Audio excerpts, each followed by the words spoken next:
Thanks for tuning in to the Drive On podcast, where we're focused on giving hope and strength to the entire military community. Whether you're a veteran, active duty, guard, reserve, or a family member, this podcast will share inspirational stories and resources that are useful to you. I'm your host, Scott DeLucio, and now let's get on with the show.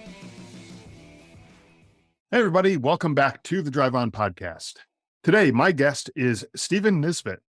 Stephen is an Air Force veteran and the president of Shields and Stripes, a nonprofit which takes a holistic mind-body approach to helping veterans and first responders heal. And in this episode, we're going to chat with Stephen about his experiences in the military and what Shields and Stripes is all about and how it can help people who are looking to get into more of a holistic mind-body kind of approach to their healing journey. So welcome to the show, Stephen. Glad to have you here.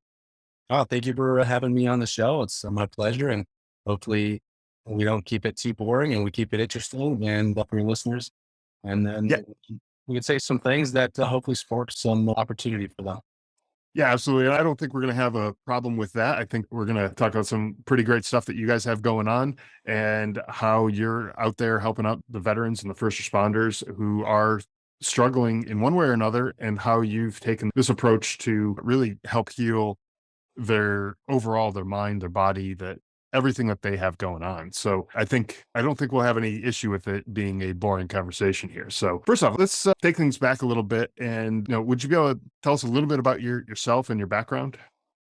Yeah, absolutely. So 36 years old. I grew up in Tucson, Arizona. Growing up, my dad was in the Air Force.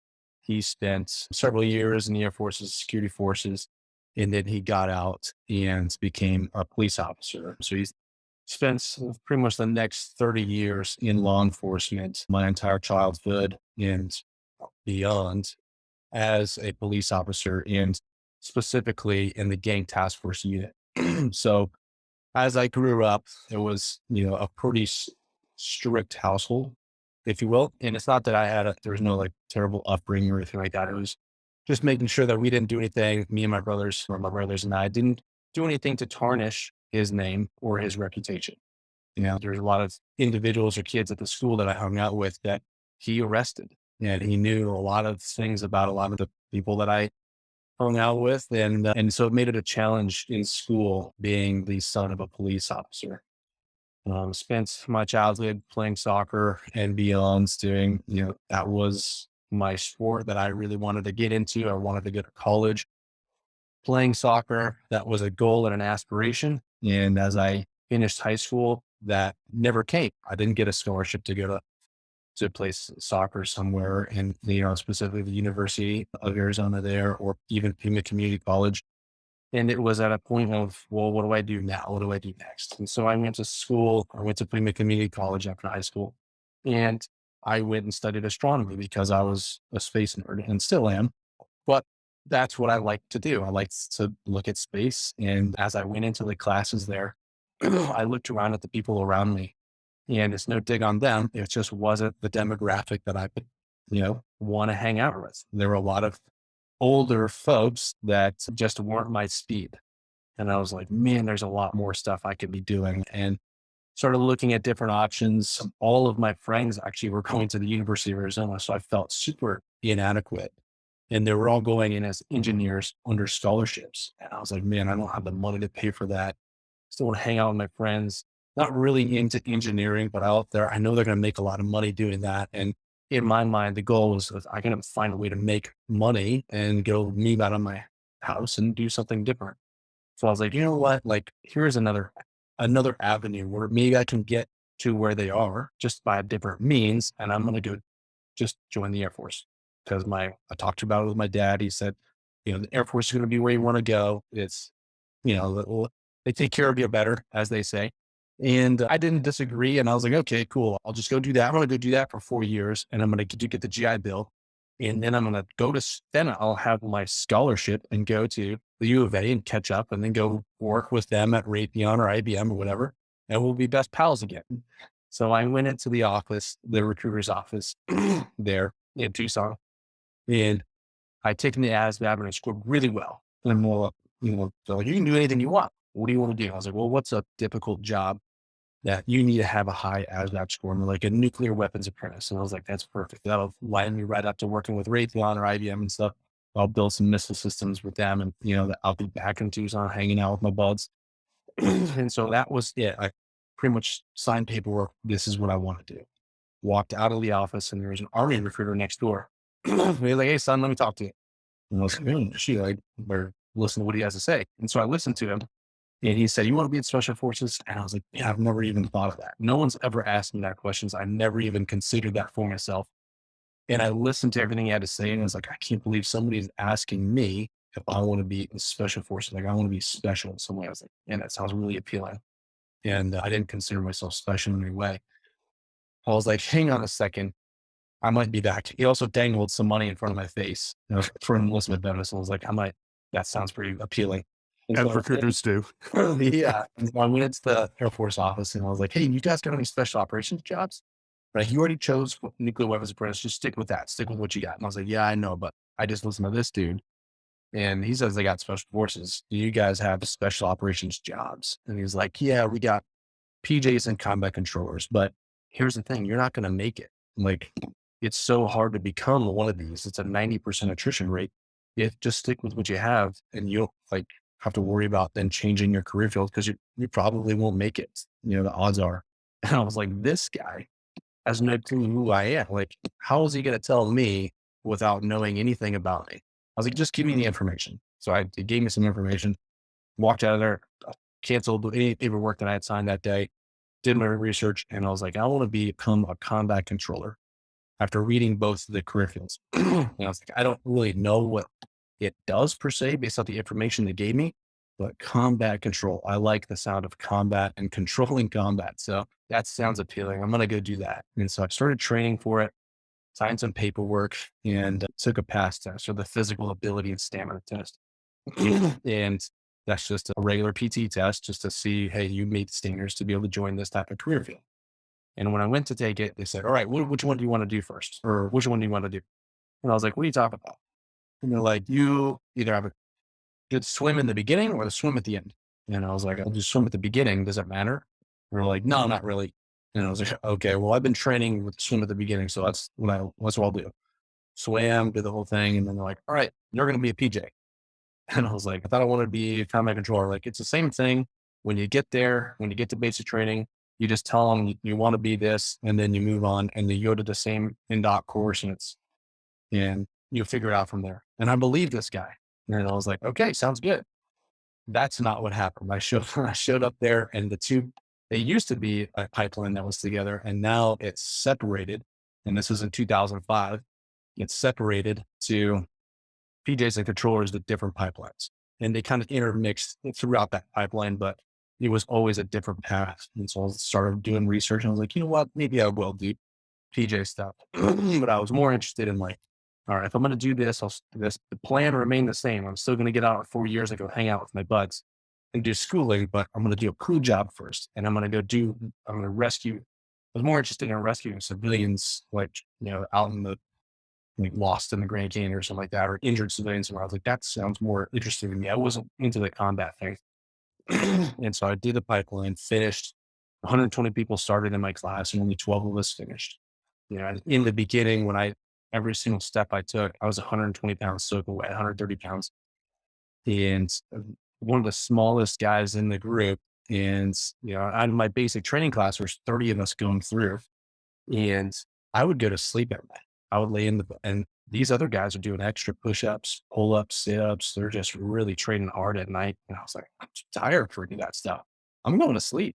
And so my basic training instructor was like, you're not going to make it. You're going to be the one to quit first. And I was like, I don't know about, like, these guys are pretty big and they look strong and fast and stuff, but, like, I just like to sleep and recover. And so maybe this guy's right. I don't know, but we did the course, it went into INDOC.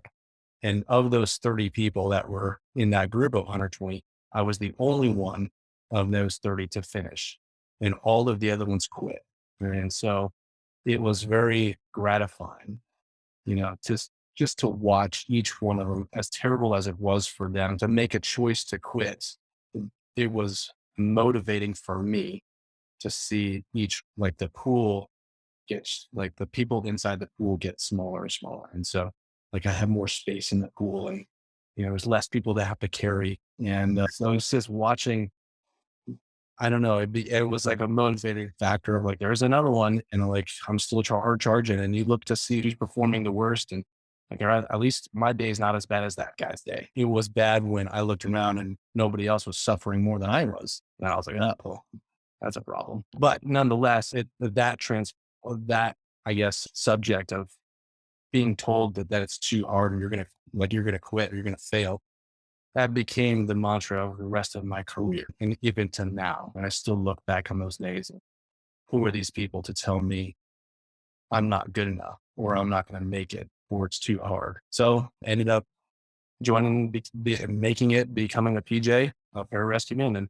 did that for 16 years. And over that 16 years, deployed 10 times. The original goal of going back and hanging out with my buds in Tucson, that became a thing of the past. And this became my new passion after my first deployment in 2010 out to Afghanistan. And it was a very busy deployment. And even though I was doing CSAR for a task force, that particular CSAR rotation in 2010, we saw a lot of casualties. We had a lot of base attacks. That was the first time we were getting shot at, third day in country of us knowing what a bullet sounds like going by you and having that feeling of like, okay, somebody is on the other end of that looking at me and wanting to end my life. And so that was a realization of like, okay, this is combat. And then it became more of like, I want more of that. Where my old mindset was, I want to do rescue for civilians who are out, getting lost or hurt somewhere.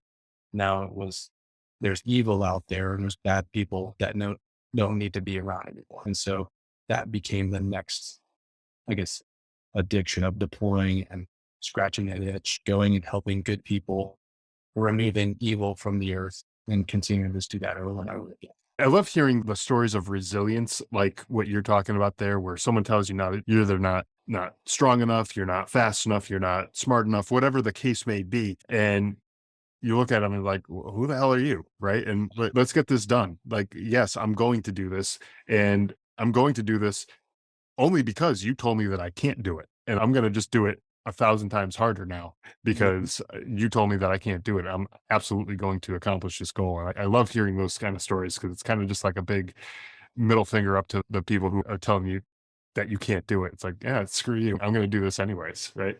No, I see it coming from people that never tried, from people that There you go. tried. Yeah. And they're the ones that tell me that what I'm going to do is like, well, okay, I'm going to take what you say with a grain of salt because you never put your chips on the table. You never put your, bowl in the fire. You never did any of that stuff. So Right. who are you to tell me that negative attitude? Yeah, and the statistics may be correct, and it seems like it was correct in your case because you said there's 120 people in your class and only 12 made it all the way through. So that 90-10 split seems like that was an accurate number there. But who is he to tell you that you wouldn't be one of those 12 people who made it all the way through? So like that's a bunch of crap. Like, no, if someone wants to do this, they're going to be a whole lot more motivated to do it than someone who's just like, oh yeah, sure, let's just pick a thing and let's go with it. And then they realize how hard it is, both physically and mentally, and then they quit because they didn't really know anything about it, right? But you at least took some time to figure out what it was that you wanted to do, and you're like, no, absolutely, this is what I want to do. So that to me gives you a leg up on some of these other people who maybe weren't even really sure what they were getting themselves into, Yeah, exactly. I did some research. We were watching videos and some movies and documentaries and whatnot. And so I was prepared for what was about to come. And I practiced and I trained before getting there. I devoted a lot of time and discipline and effort into getting there. And one of my favorite quotes is from one of my in-doc instructors who absolutely heinous, massive mountain of a man. But his quote was, it's not the size of the dog in the fight, but the size of the fight dog. Yeah. And so that, really stuck with me because I was one of the smallest guys on the team, but of everybody, didn't matter about size. I was still carrying 220-pound people that were almost double my weight. And, it's just how much grit and will do you have to succeed? Yeah, exactly. just about anything you set your mind to as far as physical strength type things. Like you can accomplish these types of things, carrying a mountain of a man on your back. You can Mhm. do it. You just got to put your mind to it, right? Yeah. So let's fast forward a little bit. I'm sure you probably have some stories about deployments and things like that, but let's fast forward a little bit and talk about your transition out of the military. And what were some of the events that led up to your decision to get out? I know you said, I think it was 16 years that you spent in there. So, I'm sure at some point you're probably eyeing that 20 years and you're probably thinking that was going to be in your future. But what led up to your decision to get out, and what was like for you after getting out of the military? Yeah, so I was prepared. Yeah, that was the goal, was make it to 20 and then do your typical regular retirement, get out and move forward. And I had a goal and a plan of where I wanted to be. And after, 9 deployments now, and having lost lots of friends to various situations, whether it be accidents, whether it be combat or suicide, lost a lot. And I was very used to losing friends. And I started normalizing the loss. I started normalizing where the transition of who I was to who I am now and my reaction to things. In our job, especially as a PJ, and you're doing rescue deployments in combat, we were going from the highs to lows very quickly. We had 8 minutes to get our stuff from call, nine line, reading the nine line, getting your stuff on, getting on the helicopter, taking off. We had 8 to 10 minutes to take from receiving the mission to taking off, going to wherever it was, coming back and offloading whatever, refitting, rekitting, and then getting ready for the next one. It was just ups and downs over and over for multiple deployments. And so it became easy for me to do that in my regular day-to-day life. When my kids would get upset and I was more stressed out at home with my kids than I was getting shot at in combat, because I know how to respond in combat. I don't know how to respond appropriately to kids screaming and crying. And so it was very easy for me to just snap and raise my voice to get what I wanted, because now I could scare them into stopping. And so after doing that over and over again, and leaving and coming back and not remembering very, specific things in my personal life, in professional life, people that I've known for 10 years, I can't remember their names. It's from everybody. It's just zoning out, pushing my kids on the swing, not really paying attention to them. I started to really question what or why it wasn't happening. Why were these things happening to me? And I started to try to attribute it to TBIs. I got, too many explosions in every, too many firefights, too many knocks on the head or whatever. I need to go get my brain checked out. Went, got an MRI, checked it out. Everything came back normal. And I was like, something ain't normal upstairs, because I can't remember a single thing about people I've known for 10 years. I can't, recognize people and they come up and talk to me. I don't know their names or how I even know them. So what is going on? And kind of talked about it with the psych a little bit. And she recommended that I do some therapy. And I was like, I don't have PTSD. I don't have that. I don't need that type of therapy. And then sitting down one night after putting the kids to bed and having a little bit of irritability that night, my wife had sat me down and said, "Hey, I don't mean to make you upset, or, I love you and I care about you very much, but your boys are very scared of you. And they're afraid anytime they do something that you're going to get upset and, yell at them." And that was, wow, what a kick to the gut. And man, that hurt. And it took a lot of courage for her to say that. And so I was like, okay, I will go talk to the therapist and figure out what's going on and what is PTSD. Well, what do people go to and talk about? Because I think I'm just reacting normal in everyday situations. And after talking to her, she was like, well, you have sleep disorders, you have nightmares, you have anxiety, you have depression, you have all of these in this checklist that you filled out. You have like 8 out of 10 symptoms of PTSD. You have some pretty gnarly stuff going on and a lot of deployments that you probably haven't processed. And I was like, okay, well, what do we do now? And so we just started entering into our therapy program, a protocol of therapy.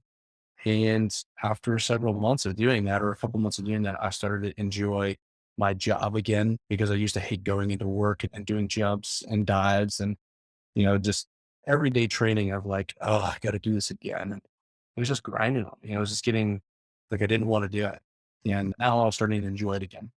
And so I was the team leader of a group of guys who set up a training trip out to Boise, Idaho, feeling great, ready to do some climbing. It was a morale trip.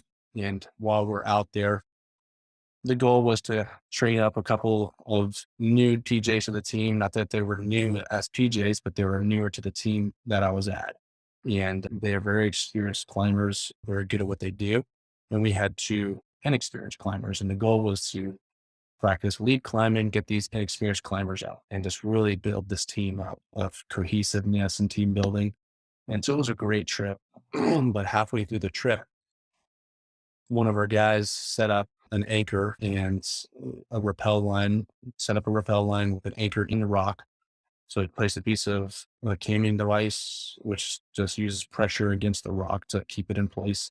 And a nut device, which uses friction and being able to wedge itself in place. Very common equipment and very reliable equipment. And so we set up the rappel line. First guy goes down the rappel, goes down smooth, no problem, no issues. And I hadn't made it up to the top yet. Finally made it to the top. Second guy starts his rappel, and I hadn't checked the line, but knowing that our first guy went down, I was like, that's probably good. Asked the other guys, like, yeah, it's really good. It's good to go. We're set. Second guy starts his rappel. It's about halfway down, and that anchor or the rock that the anchor is in fails. The rock shatters.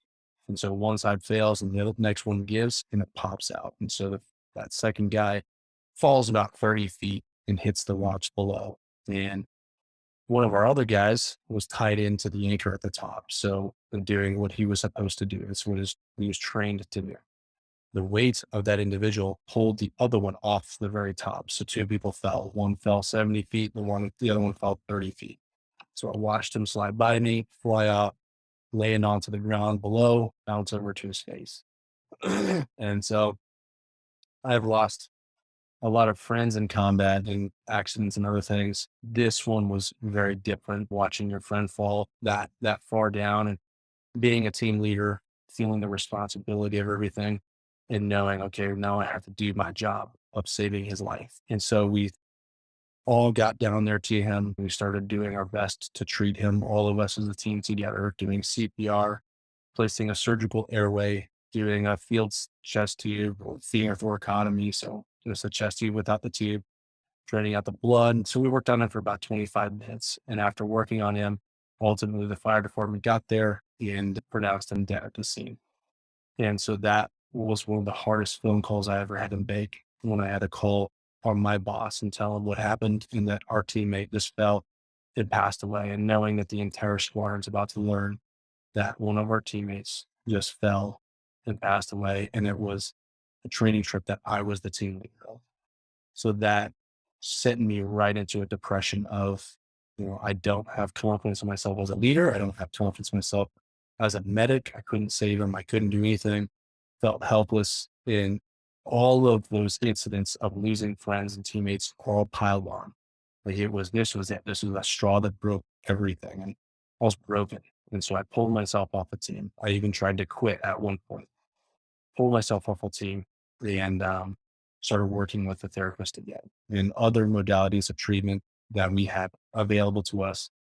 Physical therapy, strength conditioning, nutrition, just really trying to work on a new foundation of who I was.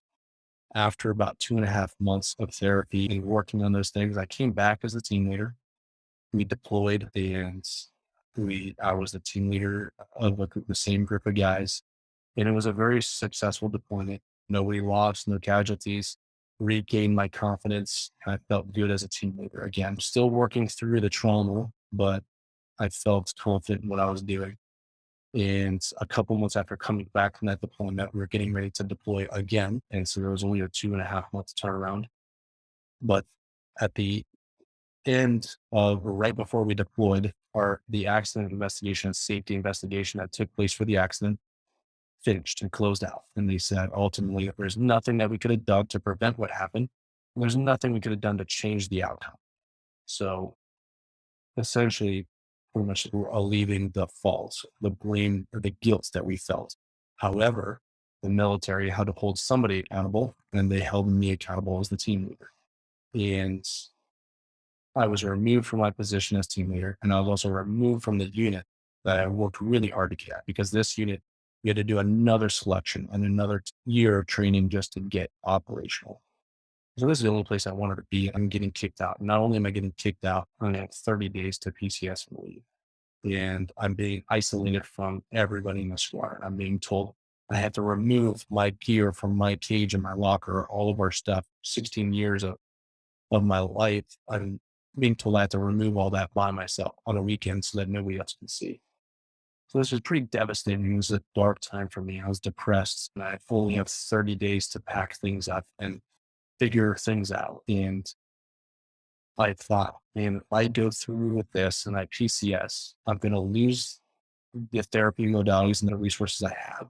I'm going to go back to a regular unit that doesn't have the same quality of care, and they're not going to know why I'm even showing up or what's happening. And the new unit the gaining unit was going to be in Vegas, Las Vegas.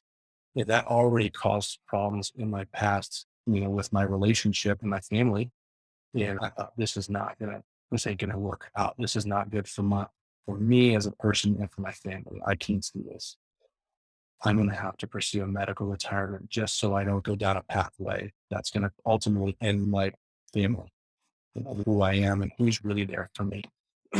So without a plan, with having no clue what I'm going to do next, I chose to medically retire with a diagnosis of PTSD and TBIs, and got out.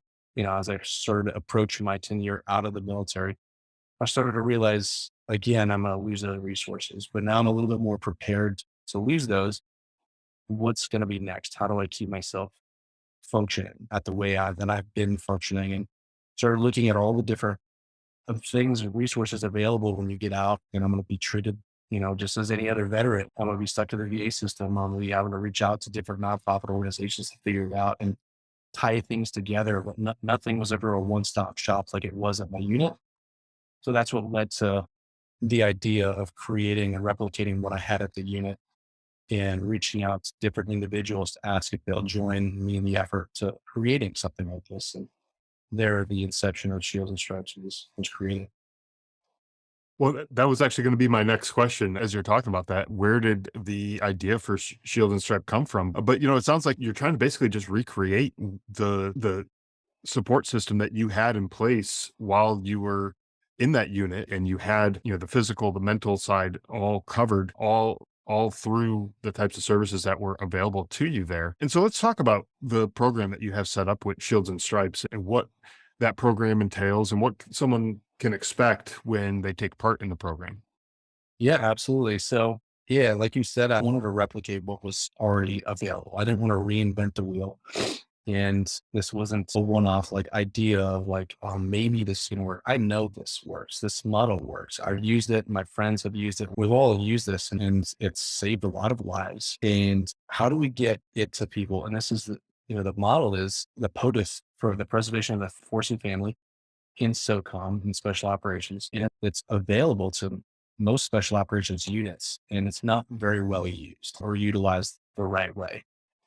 So ideally, what we have done, or what we wanted to replicate, is having a strength conditioning coach available, having a dietitian available to create a nutrition plan, meals available, having physical therapists, having occupational therapists, and having psychologists, all working under one roof. So you don't have to go from one place to the next. You have to drive to one place and go to the hospital here, go to a clinic here, go to a gym here. It's all inside of a performance center.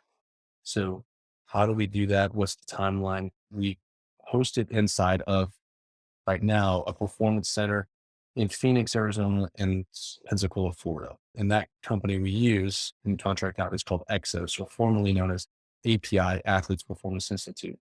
Now, they typically work with NFL athletes, NFL combine prep, pro athletes, whether it be baseball, NHL, MLS. That's what their typical demographic is. And we in SOCOM had a program through the Eagle Front to be able to use their facilities for physical rehab.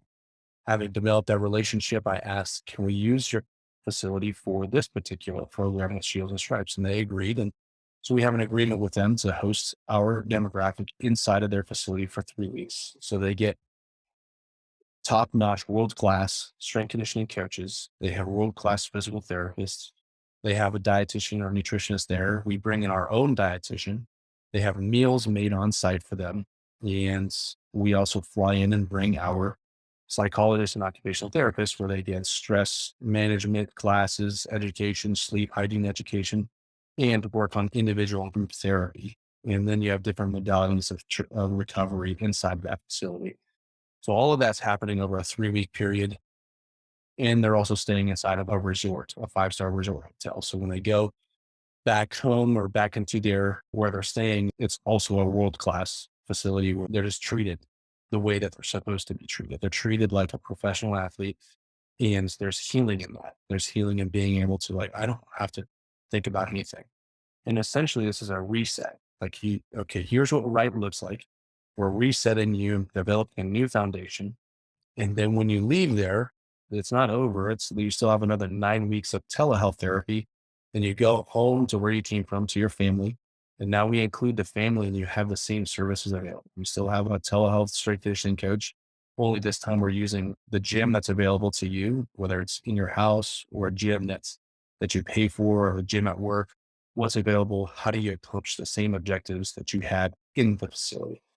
We have the dietitian still working with you, and only now we're looking at what's inside your pantry or in your kitchen, and how do we develop the meals that's sustainable for you to reach the goals that you need to reach or that you've set aside for yourself. And then we have a physical therapist that still works on telehealth and be able to work through different exercises to work through the injuries that you had. And now you're just doing it at home, with him or her on the other line, on the virtual call, just like this. And then we have our therapists that are still do the virtual telehealth. And now we include the family to here's what they're going through, here's what happened, and also documenting all of it and making sure that we do our due diligence to make sure that everything's taken care of. So if they do pursue something, here's a way out of the military, or if they are out, here's some documentation where they can take to their local provider. And that's a full 3-month program. And so we do that. We bring them in. We bring in 8 per cohort. And right now with our funding, we're only able to hold 2 cohorts a year. And there's a reason why we do 8, because we want it very individualized. We want it to be very personable, making sure that each individual has a very direct contact and it's built specifically for them. If we bring in too many, then the quality of care goes down. However, we do want to expand the ability to use other sites. So the goal is to be able to host 4 programs a year. So hosting 32 a year in the next 2 years, and then double that in the next 5 years. And then hopefully over time, be able to host thousands inside of different facilities all over the United States.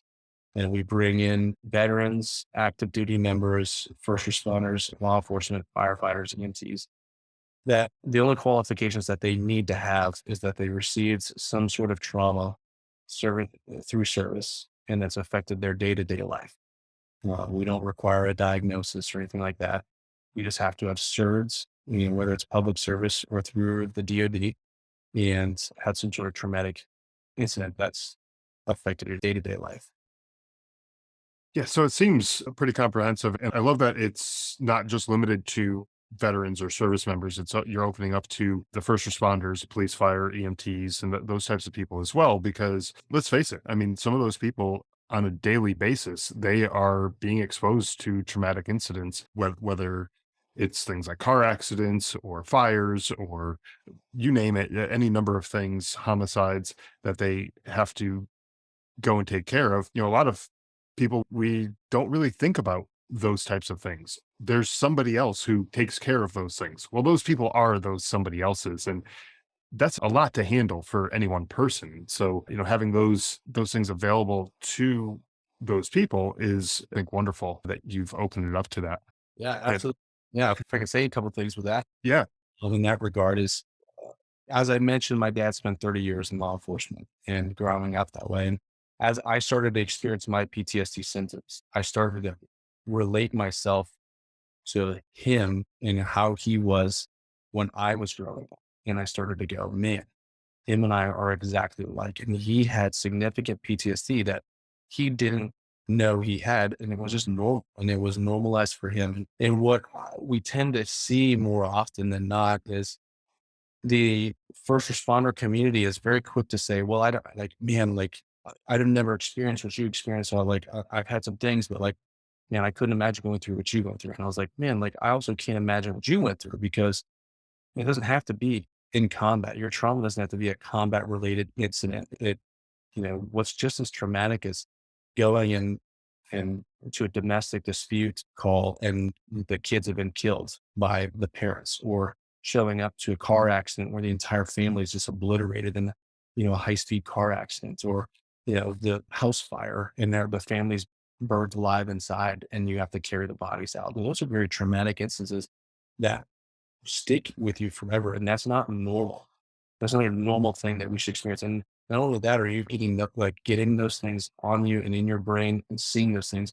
And then you're going to go home, then you do the dishes, and you're going to, pick up the dog poop or whatever. Like you're going to do the laundry, and it's all that's playing in your head, and you start to distance yourself. And so the comparison should, although it happens more often than not, it should never take place, because sexual assault trauma is just as traumatic and terrifying, if not more, than a combat related trauma. And that trust is taken away. And so all of those types of traumas are qualified to come through our program. And it's huge that people know that. Yeah, absolutely. And I think that's a great point that you made, and something that I think for the listeners who may be listening, um, you may be hearing stories like Steven's story, and you maybe hear other people's stories, and it's like, well, I don't have it as bad as that person, so maybe I don't deserve this type of treatment. I'll let somebody else take it. But Mhm. I've made this analogy before on this show. If somebody drowns in 5 feet of water, or if they drown in 30 feet of water, at the end of the day, they both drowned.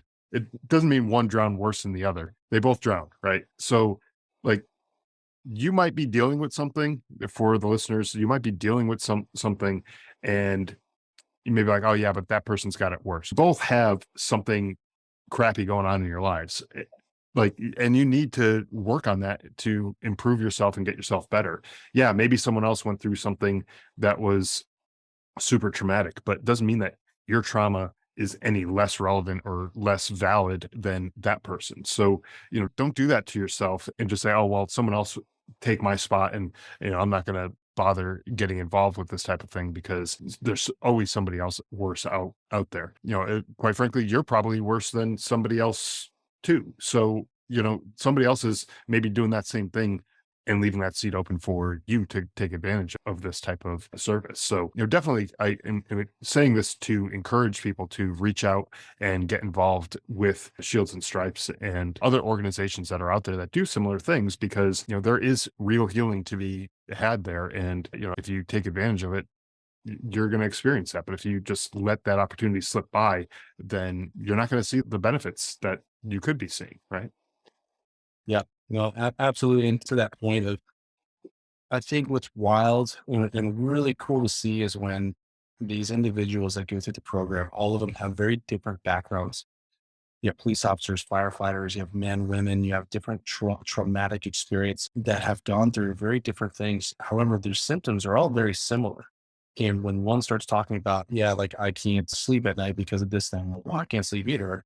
Like I, fly off the handle when this happens, like, oh, so why? All these things, all the symptoms are very similar. The dreams might be different, the nightmares might be different, but when they're sitting in a hot tub, and we call it hot tub therapy at the hotel, and they're just talking to each other, that's extremely powerful. This peer network is also developed of commonality. Like it's no longer viewed as, oh, you're worse than I am, or you're a police officer, I'm a firefighter, you're a veteran, you've been in combat, I haven't. Like it's everyone's equals, and they're all trying to build each other up. And some have good days and some have bad days, and everybody is ready to carry each other along just to get to the finish line.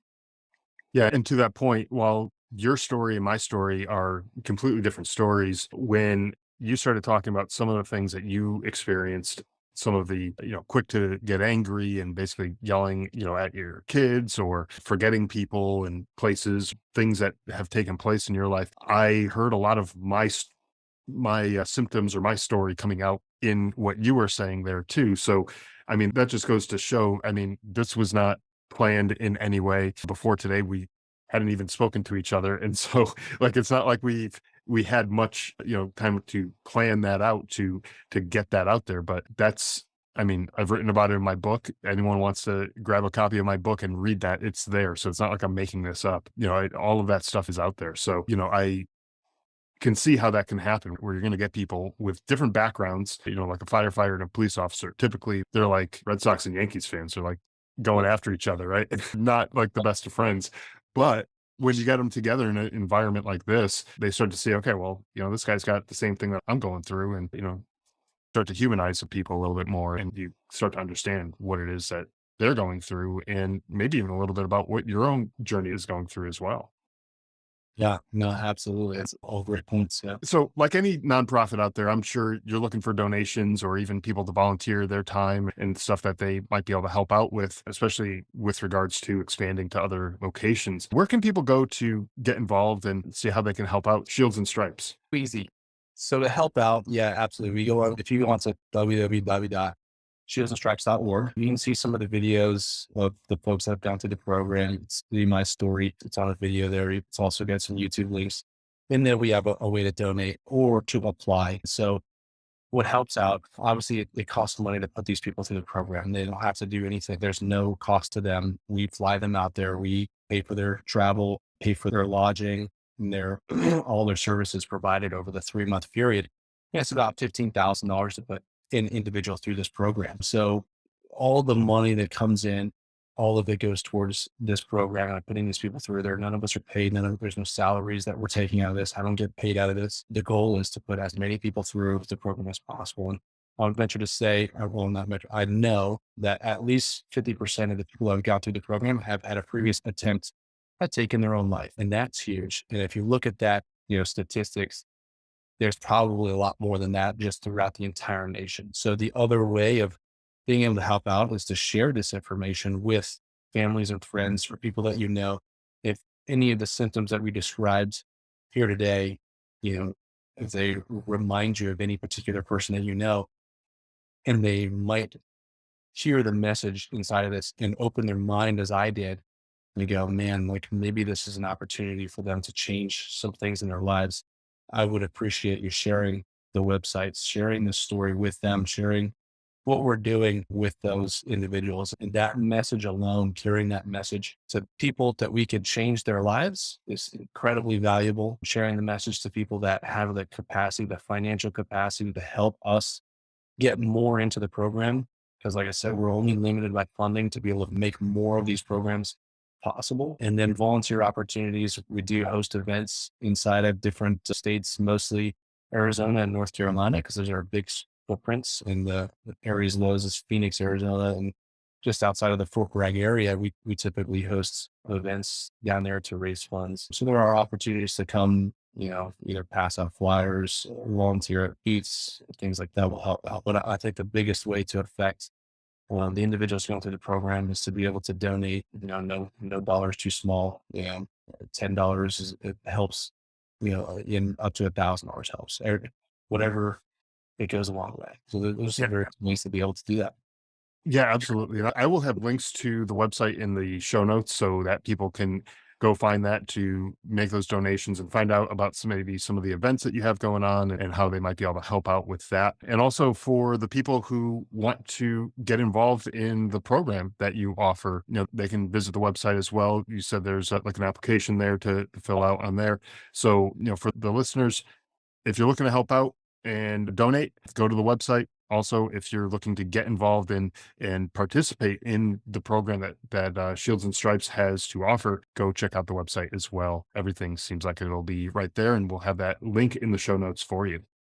Yeah, absolutely. Feel free to email the email address provided on the website. Yeah, that's how we're able to communicate with a lot of people that do want to volunteer opportunities or have opportunities or questions. There's a contact email address that we can reach out to you. So feel free to use that. Yeah, absolutely. Well, Stephen, it's been a pleasure speaking with you today. Really enjoyed the conversation. And I also want to thank you for all that you're doing for the veteran and the first responder communities that desperately need to be served. I feel like they're definitely underserved, and the more people like you who are out there who are serving them, it's only going to make things better for all of these people involved. So thank you again. Well, thank you for having me, and thank you for your service, and hopefully we can continue to save more lives. Thanks for listening to the Drive On podcast. If you want to support the show, please check out Scott's book, Surviving Son, on Amazon. All of the sales from that book go directly back into this podcast and work to help veterans in need. You can also follow the Drive On podcast on Instagram, Facebook, Twitter, LinkedIn, YouTube, and wherever you listen to podcasts.